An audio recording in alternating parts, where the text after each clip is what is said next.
John Murphy with a highlight reel goal. 3 straight wins in the Henny Derby for Forward Madison. Boyce. That is a dazzler. Derek Gebhard. Rifled into the roof of the net. The Pink Men don't quit.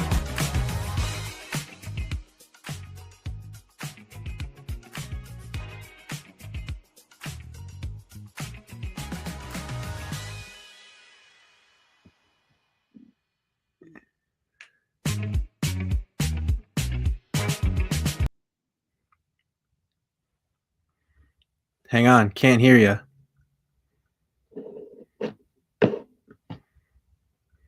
StreamYard, how we doing, friends? Feeling good. Hey, if you're gonna end the season, do it spectacularly. That's one word for it. Shipping 9 goals is definitely spectacular. Yeah. Yep. So our playoff hopes are dead. Emphatically. I don't know if it's better to like lose like that or to like have a heartbreaker of a like late game equalizer, stoppage time equalizer kind of situation. Right. Yeah. To have a draw and then still lose anyway would have also been pretty. Yeah. Where Charlotte and Naples are just underway in the second half. If Naples manages to win this match, it's 0-0 in that match. If Naples wins that match, I will be very upset because then everything would have fallen our way. Yeah. We still managed to lose 5-1. So the Pink Men just quit. Yeah. I don't know what happened, man. The last 2 games, I never should have gone to Omaha. My apologies. Yeah, well. So Life stuff. Yeah. Now we will. If anybody, if anybody's watching, wants to hop in here, I just emailed a link. I just put a link on Blue Sky. I just put a link on Reddit to StreamYard, which is this little, not even Zoom-ish kind of thing here. And if you hop in, we'll be able to bring you on and you can speak your piece. But I don't know, Ethan, what happened? What went wrong? Well, we didn't kick the ball in the net very much. We started with a goal, and I honestly was really feeling good. I think I definitely started counting my chickens a little too early. Yeah, when you go up 1-0, you're feeling really good, especially. Yeah, we can do that. We can be like, all right, we got it. The guys on the field cannot, which I think kind of what they did a little bit. Yeah. Yeah, and the fight just wasn't there. I mean, the first goal was a bad goal to give up. The second goal was embarrassing. How do you have the reigning Golden Boot winner wide open in the 6-yard box? Don't know what happened there. And then after that, Richmond could have scored 6 or 7. To be honest, it was they almost did. Yeah, they almost scored a 6th and 7th, and and you felt like early on, Richmond was really on the front foot early on and did have the better chances. Our goal in the 23rd minute was the first shot we took. Yes. But given the way our last couple wins have gone, that felt okay. That we were absorbing, we were defending well, and if we basically concede possession but still manage to score, we can grind out wins that way. So I didn't feel too bad about that. And once we get one, Richmond hasn't shown any real ability to score. Right. So you get one, you feel like you feel like you're leaning forward. You feel like you're, and Madison was getting a little bit relentless there for a minute, and then it's just all the wheels came off. Yeah, and we really lost the game in that 2-minute stretch when it went from 0-1 to 2-1 really quickly. It was really surprising. Their first goal kind of felt like it came out of nothing. Yeah. And the second goal was just like, how do you let that in? Like their best player free in the box. I don't know.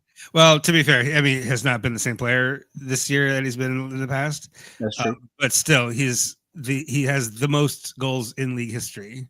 Mm-hmm. And it's not particularly close. So that's the one guy you cannot leave standing by himself in the box. And then in the second half, we brought in Isaac King for John Murphy Jr. to try to get a little bit more going forward. And his first touch almost went in. Yeah. And if that goes in, that's a different thing. And then he earns the penalty.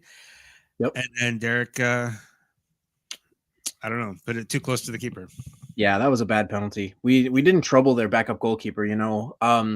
The two things that went wrong, to directly answer your question, the two things that went wrong were we didn't capitalize when we were ahead, and the other team made mistakes and we didn't make them pay for it.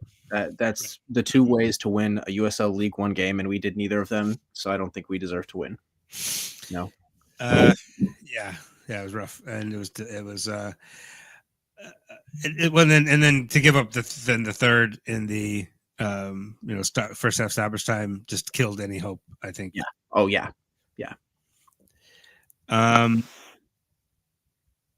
Marinette County Mingo is in the waiting room, but your devices are not connected, it says. You'll need to connect your mic and cam. I saw you for a second, but you've disconnected now. So I'm gonna kick you from the studio, and then you can come back in. Sounds good. Get a few Flock End friends on the show. That's maybe one thing we could work a little bit harder on next year, is getting some more new characters on. Although Rob, you did a great job of that this year. Signing your only new signing this year has worked out spectacularly. Yes, yeah. Our mid-season addition to the podcast. I know. I did hear from people that they like you and they like our thing, our reports pretty good. I'm gonna actually invite. We had a group chat going with Andrew and Grant and David Magnus from Florida. All very hardly any curse words at all. Now, I'm looking at the live table here also, and all these other games are happening right now as well. Omaha ahead of Spokane 2-1, Tormenta 1-0 over Texoma, Greenville and Knoxville no goals yet in that one. Westchester Chattanooga tied at 1. That's interesting. Yeah, no kidding. That's actually pretty funny. Right now, that's got to be right around the hour mark. Oh, hey, David Magnus is in the comments. David, I'm going to send you the link to join. I'll put it in the. Actually, I'll just put it in the comments here. Anybody wants to hop in, you can. Our more enthusiasts asked in the comments, can we find a way to only schedule home games next year? That would be nice, but honestly, in August we showed that's not even that much of an advantage anymore for us. We had like a 4-game homestand and we only got like 1 point out of it. Yeah, no kidding. And that's kind of where the season went off the rails. We said on our show we need 16, 18 points out of our August matches, and what do we get? Like 6, 8? Yeah. This last minute run of form is really nice and had everyone believing, and that's exactly what the team had to do to keep fans from saying, "Oh, this was a terrible year, write everything off." Mm-hmm. I think a lot of people earned their jobs for next year with those 3 wins in a tie, and good for them. But boy, oh boy, oh boy, does it sure hurt to lose it at the end just like this. Mm-hmm. But all right, we're trying again with Marinette County Mingo. Are you there? Yes, I'm there. Hey. My camera isn't working, but that's just fine. my laptop. That's fine. How you doing? Are you really in Marinette County? Yes, I am. Way up north. Yeah. Use guys, dear Humphrey Stevens. Yeah. Yeah. Have you made it down to a home game this year? Not this year. But man, I tell you, this season's been a real gut punch. It seems like ever since Christian Chaney left, we're back to Carl Craig era levels of lack of goal production. Yeah. And I think that's probably one of the most frustrating things that has been about watching this season is just, we get good chances. It's just, we've got less finish than a set of cheap IKEA bedroom furniture. Very well said. And I will say, I was actually just talking to my son about this today. I think Christian Chaney papered over some problems last year. Yeah, that there was that he was creating goals and scoring goals, and excuse me, he our team, like, he was carrying more weight for that team last year than we do. So I do have a question. Yeah. Are we operating under the assumption that we're sometime the next 48 hours we're going to be getting some news saying that Matt Glazer is going to be parting ways? You don't think so? No, I strongly think not. That's, in fact, I just said it a minute ago too before Marinette logged on. I think he kind of earned his job with before these last two games. That run of results, I think, really solidified things for him. It depends on what the buyout is. Obviously, we don't know what the soccer numbers are, but for $100,000, we're going to keep him. You know, I mean, we're at the risk of not signing new players. We're going to keep the same coach. And I think this year, I think you're right. I think it's a player problem. I mean, part of it is we got bit bad by the injury bug, and trust me, as a Seattle Sounders supporter myself, the first season we missed the playoffs. That's exactly what happened to us. We got bit bad by the injury bug, and it was eerily similar to this season. We just couldn't finish. We were stuck playing a lot of bench players, and in the end, we just couldn't get across the line, which in MLS, that's a bit laughable considering how easy it is to make the playoffs there. Almost like here, yeah. Yeah, League One is no different. Yeah. We're going to bring in another faraway fan, Flamingos himself, David Magnus. David, how you doing? You look like you have a spinning crown. I know this fan. And I like it. It's a good look. That's no better. What do you think, David? Are we going to still have Matt Glazer as a head coach at the end of Monday? By the end of Monday, probably yes. And I think it might drag on so long that we get screwed on trying to make a replacement in the offseason. I honestly think I think by the end of Monday it'll be a coaching change. I think Ethan, I think you're right. And I'm not in favor of it necessarily. I wouldn't necessarily. I think, and especially in lower leagues, I think you got to give a coach. One bad year is not enough to jettison a coach. That said, the way this season ended, conceding 9 goals when you need to win. Yeah. We a week ago we had our own destiny in our own hands, and we lost 4-0. And we basically two weeks in a row we have matched our worst our largest margin of defeat twice in a row.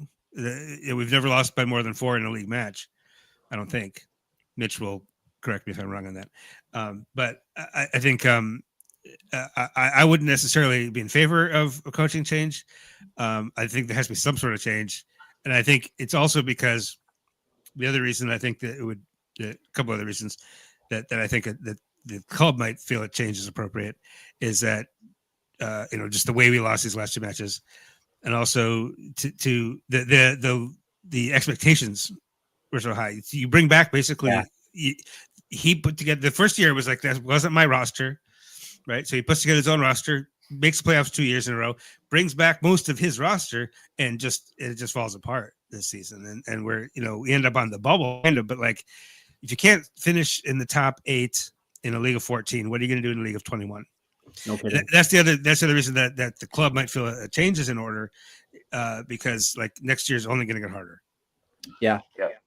I don't disagree, and I don't think it's the players. I think it's the system, and I'm sick of the system. And so I was sick of the system halfway through. And then there was some optimism in those few games, but these last 2 were just such duds, absolute. Just take a crap on the pitch duds. There was one banger of a goal, and that was it for 180 minutes. And giving up 9 goals for a club that's supposed to be defense first, the best defense in the league last year. Yeah. I mean, the 9 goals in 2 matches is a quarter of the goals that we gave up in the entire season. Yeah. Yeah. It's just inexcusable when you need it down the line. I just can't imagine that this is on the players. We can't put it on the players. The defense wasn't there, I don't think, and the offense didn't bail anybody out. Every single time Gebhardt has scored, we have gotten a result. Gebhardt didn't score in either of those two, and I'm not saying it's specifically his fault, but like our best guy didn't score. Luka was doing what he's doing, but I don't know that anyone feels like he's going to come back next year, so that's a whole nother problem that we have to explore next year. Where are the goals going to come from? Does Glazer have them in his pocket? We don't know. I don't think so. Quick update: Naples has scored, so it's all going to be down to if Madison can win. We're in. Oh, wait a second. Thank goodness we already won the Henny. Yes, we have the Henny. I was going to ask the listeners. Trying to be optimistic a little bit happy. What do we have any favorite moments from the season? And I'll tell you the speaking of Henny, like that stoppage time winner from Faraday Sosa in stoppage time was gorgeous. That was like the highlight of the season for me. I don't know. You guys got any good? Were you going to take anything positive away from the season? That first Henny Derby was also a pretty good one. The first one, which was in Richmond, Gebhardt scored. We won. I got to go to that one, and that was a great little time winding folks up. And that match was the second league match of the year. And so at that point, we had 3 points out of possible 6. You're feeling good. We're the second best team last year. Let's see if we can go on. And just everything went to crap after that. But yes, the first Henny Derby was a good one. The second Henny Derby was a good one. Yeah, that's pretty much it. I mean, we've won trophies in this club's history, and it's all Henny Derby and a handy in the first year, and that's literally it. Yeah. Yeah. There's got to be some good goals in the flock. The last home game when Luka scored that one that bounced under, I really enjoyed that. Mm-hmm. All of our good moments have come against Richmond, though, really. Yeah, we said before, can we play at home every week? Can we play Richmond every week? But that's not even funny. That's not even funny anymore because they just smack the crap out of us. I think no, I don't think that puts the all-time or the season series in their favor. I think we were +4, so it would be equal if you took the score from all 3 games. So that's right. But ugly. Yeah. Question from your own personal geek: how much did the loss of JP change things down the stretch? Do we think the influence in the locker room of an assistant coach like John Pasquarella, who departed for Tampa Bay? Rowdies. It was funny in the Zoom tonight. We were debating a little bit: was chicken or the egg? Was it losing him that hurt the season, or did he kind of see the writing on the wall and GTFOH?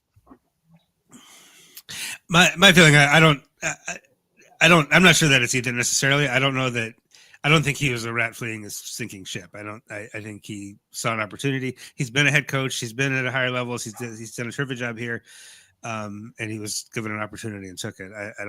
I can't be judging for that. I don't think it was necessarily that it's so horrible here and I have to leave. It's more like you get a chance to go to a high level at a team that's that needs the help. That the Tampa Bay is a good organization that was having a rough season. Yeah. But I also don't think the whole wheels fell apart just because JP was gone. I think he had a very positive impact. Well, now that I say that, he had a very positive impact on the mentality of the players. That was his primary thing. Yes. And these last couple of these 3 losses that we've had in these past 6 games seem to be mentality losses, The one at Omaha especially. After they scored the first goal, it was like, oh, we're not coming back. Maybe we can score a draw. And honestly, it was no different in Tormenta, the one that I was at, where they gave up the goal, or they missed the penalty and the missed pen, and it was all downhill from the missed pen. That's a mentality thing. Yeah. We don't know what the conversations are in the locker room. We'll never know those conversations. Right. For all we know, there could have been a dispute over how to move the team forward, and JP had ideas and Matt had other ideas, and Matt's the head coach, and JP was like, I'm out. We don't know. Yeah, no, that could be. That That happens. could also be. Yeah, it does. I mean, that happens in every business, in every company. Mm-hmm. Yeah. So let's think about who.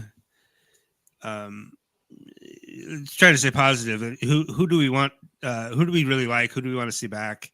Not that we want to necessarily like who we're going to jettison. Like who do we hate now? But who are the surprising for? Who are the maybe most pleasant surprises? Maybe most improved on the roster for you guys? Well, for me, it's obviously Derek Gebhardt. He's got to come back. He's Mr. Madison. If he comes back for another year, I think we're not going to be worse than we are this year. If 10th place is our floor next year, I think we're going to go nowhere but up. And I really think Gebhardt is kind of the player who I think we put the scoring burden way too much on him. And the fact that he ended with 11 goals is something I'm really pleased about. But the fact that nobody else got even anywhere close to that is because Gebhardt couldn't be the assist man. He had to be the guy to kick the ball in the net. Mm-hmm.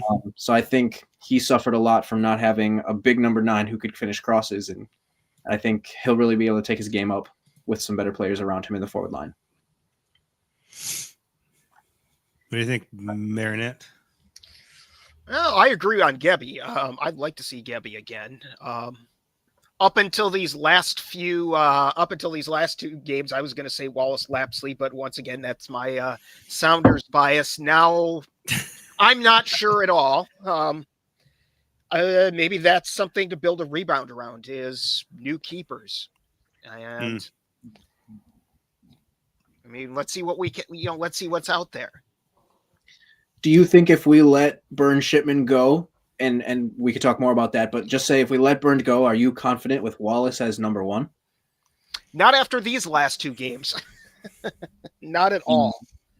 Me neither. I was thinking that to myself right after they scored, and you're thinking the worst things. I think we absolutely need a new goalkeeper. Wallace is a great backup. Yeah. And as somebody, he reminds me a lot of a former Sounders backup. We used to have a guy, he's now with Austin, Stephen Cleveland. And I notice he comes off his line like Stephen Cleveland. And oftentimes Cleveland would do that, and it would be a mistake that would cost them. And I've seen Lapsley do that, but then again, he wasn't the only keeper out there making mistakes. I mean, yeah. I think Bernd was out there for both of those embarrassing long bomb goals. I think it was one. The first one was Lapsley. The second one was Bernd. Okay. But you're right. Both of those kind of really set the tone for like the first half of the year. Like, we can be scored on from literally anywhere at any time. Right. I'm surprised we didn't get a John Boy Media breakdown of those. What do you think, David? Who are the bright spots for you? Yeah. So, I mean, I don't think there's any chance of Luka coming back, but that would be wonderful on the offensive side. Mm-hmm. And I know the last 2 matches absolutely sucked ass, but Ramos was such a bright spot to pick up towards the middle of the season. Mm-hmm. And so he really kind of understands the people around him. And it's so great to have such a big body back there. Yeah. And just kind of man the middle of the defense. And we had that. We work best when this club works best when it has that. Going back to Connor Tobin wasn't that fast on his feet, but he was putting himself in the right spots and he was big enough. Mm-hmm. And then Mitch for these years too, manning the center back of this back 3. Having him back there was good, which is really really funny to point at a defender to bring back when they gave up 9 goals in the last 2 matches. But I thought he was a real bright spot.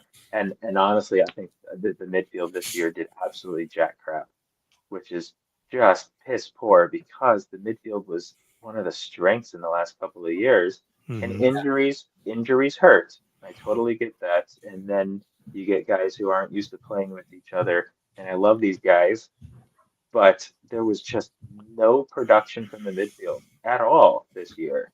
Yeah.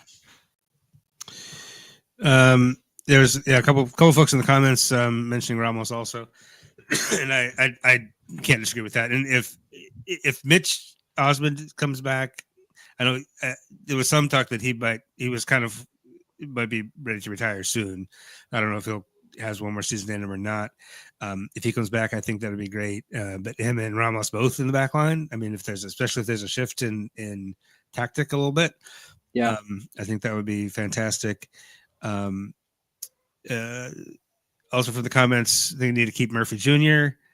Debatable. Gebhardt, of course. Boyce and McLaughlin could be far more patient with a better holding forward. Maybe I love Garrett, but he wasn't himself this season. Unfortunately, he missed from inside the 6-yard box again today. Yeah, over by 20 yards from like. I don't get how you shank a ball that bad. Yeah. Oh well. Yeah, I like somebody else. Your own personal geek says the hard part is that some of the more promising players were the ones on loan. Yeah, which all those loan deals were great. Like good on the club, good on Matt or whoever is able to work those loan deals. Yeah, Luka, Temi Reku didn't really pan out too much. But Isaac King was terrific. I would love to have him back. I don't think that's going to happen. Yeah, I think you're right. Luka's going to be gone. I think keeping him on Nico Brown was technically on loan also. But that was more like a transfer loan, you know. He wasn't going to make it at Lexington. He wasn't going to play Lexington, so they didn't want to just make it easy. They called him a loan. But I think I like Devin Boyce still. I think he's still got a role to play. I think Christopher Garcia, to me, I think is a very promising player. He's been quiet the last month just because he was injured. Yeah, his heel, but I think he's got tremendous upside. I think he's got aspirations to keep going higher. So I think he's going to be hungry next year. Also, if we can. Yep. If we can bring him back, I don't know that he comes back if it's not Matt Glazer though, because he and Matt go back a long way. So, I don't know, but maybe it is kind of a blow it up situation. I really hope Jackson comes back as well. He didn't get enough minutes this year because he got hurt. I'm sorry, I didn't hear you. I really hope Jackson Dietrich comes back next year. He didn't get enough minutes, and he was good for Hailstorm 2 years ago. Yeah. Yeah. I was going to say there were so many more just like anonymous players this year. I feel like, yeah, which is just mediocre. Mm-hmm. I don't know how we can't score goals. It's a lot of players you were not going to remember in 2 years. It's such the bugaboo of the club going back forever. Yeah, I mean, watching Richmond put up 5 like that. I mean, come on, like that would be that's like unimaginable for the club ever. Well, like I said, that's the inability to score has always been an issue. But I don't think we've ever in any head coaching regime have we repeatedly lost by 4. Right. Yeah, we lost by 4 3 times this season, and by 3 once or twice one or two other times. And that's just in the league. We also lost 4-0 to Indy in the cup, which is that you kind of expect. Yeah, a little bit more. You left that slide a little bit more, maybe, but that's never been an issue for us, and that's what to me is if that was Matt Glazer's last game with Madison, that'll be maybe why. That it's not that we're not winning, and that there was a period in the middle of the season where we were grinding out those draws, losing 1-0, being the better team but still losing, and those you can kind of get through. Yeah, excuse me, but those these embarrassing this is not going to inspire anybody to want to buy a season ticket. And the goals at the beginning of the year too, getting scored on twice from 50 like that, or shipping 4 to Greenville. Yeah, just a punch. I've seen a lot of people complaining about the season ticket stuff. I will say I really haven't had a problem with the front office. I feel like the business side of the club has done about as well as they ever have. Well, you're still selling out games at the end of the very terrible season. Exactly. When you were talking about what's the best moment of the season, genuinely, I think, other than the fact that I got to go to an away game and we won, that was a lot of fun. For me, really, the best moment of the season was when we got all the lightsabers going and they gave us that lightsabers free. That was so cool, man. That was super tough. In my opinion, the club is very good at extracting 100% of the value. Everything they have is exactly as much as I would pay for it, no more and no less. And that was a big signal to me that the club is willing to give us a little bit of stuff for free to keep us coming back. They really do care about us. So I really did appreciate that. Mm-hmm. So kind of a bigger picture question. We're going from 14 teams to 21 teams? 21. Yeah. If it was just the current talent, now you're spreading it an extra 50% across the board. And now all these clubs are going to have to either fight over the best talent or look outside the box, look at other leagues and try to get them in here. It is painful to think about the fact that when the league was 10 teams and we couldn't get it done, and now we're going to 21 teams, and but also how do these expansion clubs come in and immediately get to work and do what they're doing, and how these new clubs coming in, the shine is kind of worn off. I hate to say that the shine is kind of worn off, but then also how can they put something together to move forward when everybody's going to be trying to move forward like this? Yeah. I don't know. I don't envy anybody who has to spend the next 8 weeks or 10 weeks trying to put together a roster, because it's going to happen fast. They're going to start announcing players in December. Yeah. And they'll have them signed well before that. You have to have a coach. You have to settle the coach first, no matter what. If we haven't seen an announcement by Tuesday, then Matt Glazer's their coach for next year. I'm pretty sure. I would totally 100% agree with you, especially when there's the chance of just tearing into the roster, and especially because all these rosters are going to be spread out amongst 21 teams. They have to have a coach first, because these players don't want to come to a club without knowing who the coach is. Yeah, right. You're right. But also, will players want to come to a club if they know who the coach is, and the coach keeps losing like that? Yeah, I know. Well, watch us get a new pitch and run the table next year. Yep, it was the pitch. It was entirely the turf. Ken Slipper asked in the comments. Ken Schelper, sorry.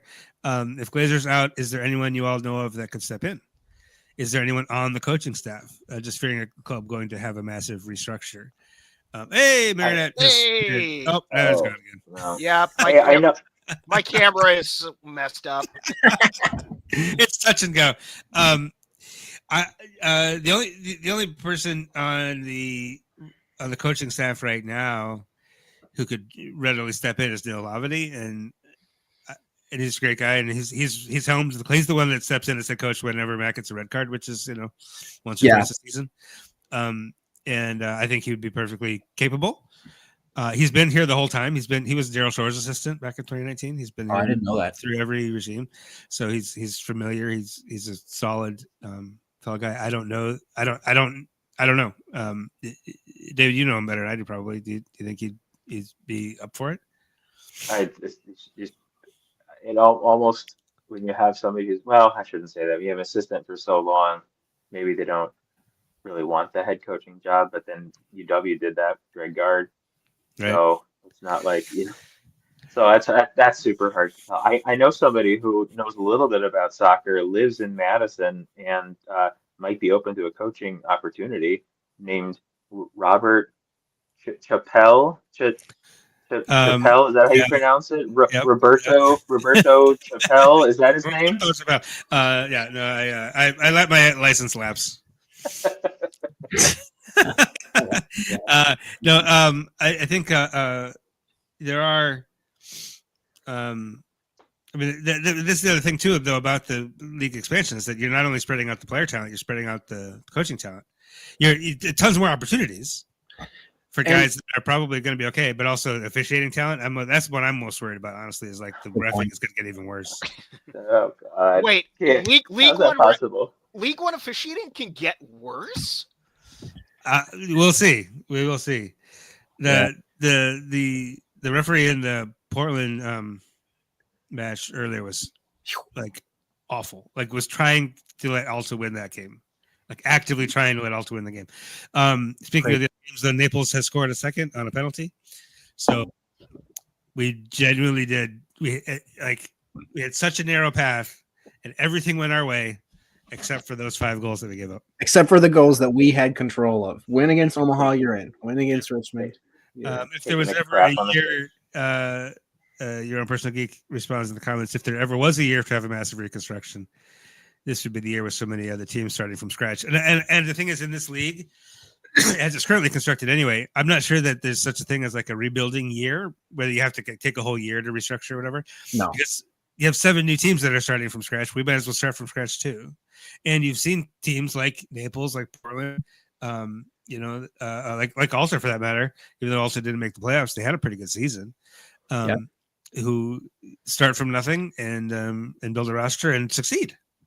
And last year at Spokane, get second in the playoffs as an expansion club. So I don't think there's any reason that a major rebuild would take more than the off season to do necessarily if we attack it right now. Yeah, and one thing I've been thinking about, it's really hard to say if I'm a coach who wants to be a League One coach, do you rather go to a new team and start something completely from the bottom up, or do you go to tied for the oldest team in the league who is coming off a bad year and all you got to do is make the playoffs to have a better year than last year? It's really hard to say because we're not League One coaches. But what do you guys think? Would you rather go to a new team or would you rather go to an established team that's got a group of players and sells 4,000 tickets every week?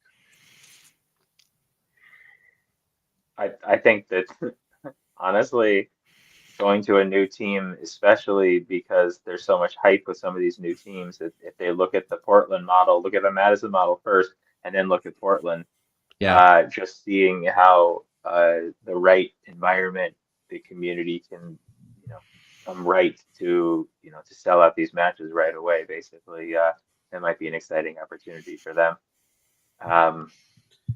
I don't know. I hope they don't think that we're a cursed club at this point.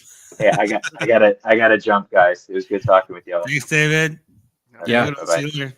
Always good to hang out. Yep. I got to bounce too. So it was great talking with you. Let's hope for a better season next year. Yeah, absolutely. I think we could probably leave it for too long. I just want to mention, did you see what do you think of the women's coach hire? I don't know anything about that. Sounds like she's from Madison or involved with Madison already. The coach, the head coach. Yeah. Giuliano Olivero. He's been the head coach of Milwaukee Waves since 2016. Oh, no kidding. I didn't know that. Yeah. And his assistant, the interesting thing, they hired a head coach and a technical director, 2 different people, which I wonder if Madison will do that. If Madison does move on from Glazer, I think they might do that again and hire a head coach and a technical director that are different people. Yes. Which is a thing that people do. But I had also been chatting with what I'm going to just call a well-placed source who said somebody on the current playing squad might be interested in retiring and taking a technical director position or a scout position or something like that. So it's maybe helpful that that fella has been injured for a long time this year and has plenty of time to look around the league and see what kind of scouting is going on. So I think we do have advantages heading into the that's very possible. And you've seen players make that transition. So some have made it really well, some not so much. But like a guy like Eamon Zayed was basically straight into the coaching ranks. Yeah. Excuse me. And there's a bunch of guys retiring who are going to be headed that direction, I'm sure. Yeah. But on the women's side,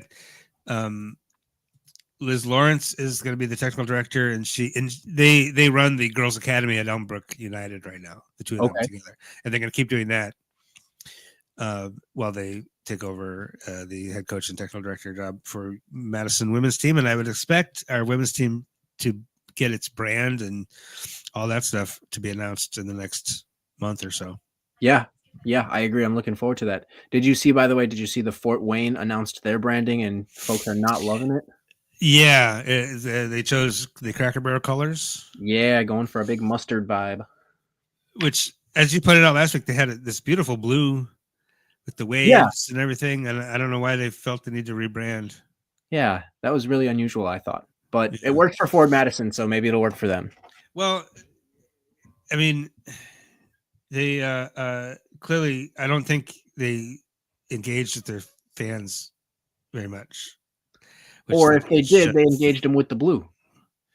Well, that's what I mean. They had a brand, and they've been playing in the League Two, and they've been successful there. But just and decided to rebrand without consulting their supporters. Gotcha. Yeah. So I wonder if that was a mistake, maybe. Yeah. So anyway, we will. I don't know that we're going to do a regular episode this week. I don't even feel like. I don't know. But maybe maybe we will, maybe we won't. Maybe we'll do in another week or two, kind of a season recap. Yeah, it depends on if there's big breaking news coming up this week. And then there will be, like I said, if there's news, we'll maybe hop on and talk about it. Yeah. If not, there will be news either way before too long. We're gonna have the women's team will continue to announce players, and a brand and everything, and then we'll get a schedule for next season, and then we'll start announcing signings, and we'll do our normal off-season stuff where we'll get on with new guys as they come along. Yeah. Hey, before we get out of here, Rob, two questions for you. We know who the playoffs teams are. If you had to pick, if it was up to Rob Chappell, who wins the USL League One Cup at the end of the year? I think honestly, I'm asking from your heart. From my heart, I think it's gonna be. But as much as I hate to say it, I think Omaha's going to do it. Yeah, I mean I don't want them to. Firing all. I don't want them to fire Matt, but I think they're going to. I don't want Omaha to win the championship, but I think they're going to. They've just got the momentum. Yeah. Yeah. Although I will say Naples game just went full time. They won the match, which means they got in their first season in existence, they got a home playoff match. Yeah, that's so great. Here's how it's going to shake out. Next week, it's going to be Knoxville hosting Charlotte, Portland at Chattanooga, Tormenta at Spokane, Omaha at Naples. Yeah, and Omaha has already won at Naples, have they not? I believe so. Probably. Omaha are unbeaten in a lot, like 10. They just got tremendous momentum right now, and we saw what they did to us. They just beat. Who did they just beat tonight? They beat Spokane tonight. Yeah. Oh no, I'm sorry. They did not beat Spokane. They are. Is that game over? Yeah, it ended 2-2. Yeah, it ended 2-2. You're right. But still, but that didn't affect. Like, had they won or drawn that, I don't think that it would have affected their position. Yeah. But I think Omaha's got the most momentum right now, and they're obviously a stacked roster, and they just find ways to win. I think it's really possible that Spokane could pull something. I think if Naples can beat Omaha at home in the first round, I think I think they got a shot. Yeah, I don't know. You're right. What's fun about this league, and somebody on Reddit made this comment that this league has a lot of parity, which is true. And what I like about it is this league has a lot of parity without any artificial seasoning. You know what I mean? It's natural parity. There's no draft. There's no advantage one year to the next for the bad teams. There's no like external league machinations that force parity. It's just every club has done a pretty good job of putting together a pretty decent team. Yeah, the refs are equally bad for everyone else. Right. Yep. And so no more Forward Madison in 2025.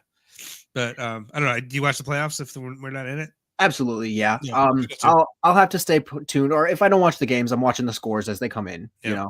I'm not gonna say I'm cheering for Omaha, but they do look very strong. It's got to be win or bust for Chattanooga Red Wolves. They're going to be horrible again next year, and for this after that. Yeah, this is your chance, Chattanooga. You better get it done.